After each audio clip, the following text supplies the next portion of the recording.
Meski menimbulkan pro dan kontra, tapi nyatanya apa yang dibacakan oleh Majelis Hakim pada 20 April lalu adalah hasil proses panjang setelah Majelis Hakim mendengarkan keterangan para saksi fakta dan juga saksi-saksi ahli di persidangan Basuki Cahayapurnama.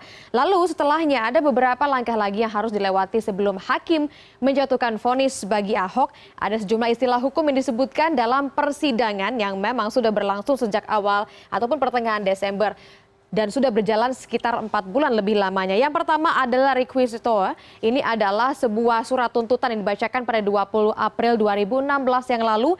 Jaksa penuntut umum membacakan surat tuntutan atau yang memang tadi disebut sebagai requisito ini. Nah, Ahok dituntut 1 tahun penjara dengan masa percobaan 2 tahun. Mungkin ada yang bertanya-tanya, apa maksud dibalik dari 2 angka yang akhirnya muncul di tuntutan vonis ataupun tuntutan Ahok ini.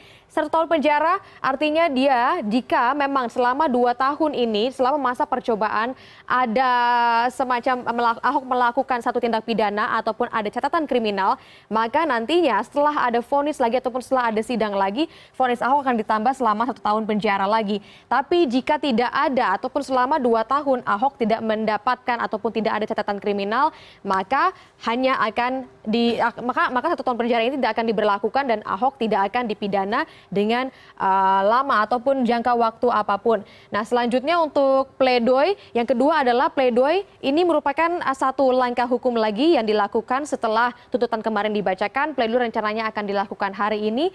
Pledoi memang bukan sekedar bantahan, tapi justru ini merupakan pembelaan terhadap terdakwa yang diucapkan oleh terdakwa berdasarkan bukti-bukti baik keterangan saksi, bukti yang terungkap di persidangan ataupun tinjauan hukum tentang kasus tersebut. Jadi nanti tadi juga sudah diucapkan ya oleh Victor Pangaribuan dan juga tadi sudah kami bacakan sebelumnya bahwa pledoi yang nanti akan dibacakan oleh Ahok merupakan hasil tulisannya sendiri, merupakan hasil pembelaannya sendiri, juga nanti akan dibantu bacakan oleh tim kuasa hukum. Selanjutnya tidak hanya itu saja, ada replik, duplik dan juga vonis. Untuk replik, di tahap replik ini jaksa menanggapi jawaban dan menjelaskan alasan yang memberatkan terdakwa itu nanti akan dilakukan dan juga memberikan sebuah kesimpulan dari pihak jaksa penuntut umum apakah pledoi yang diberikan oleh Ahok hari ini bisa diterima oleh jaksa penuntut umum. Nah, tapi jika memang menurut terdakwa setelah replik tadi dianggap tidak diterima atau mungkin diterima oleh jaksa penuntut umum, utamanya sih memang kalau tidak diterima ya oleh jaksa penuntut umum,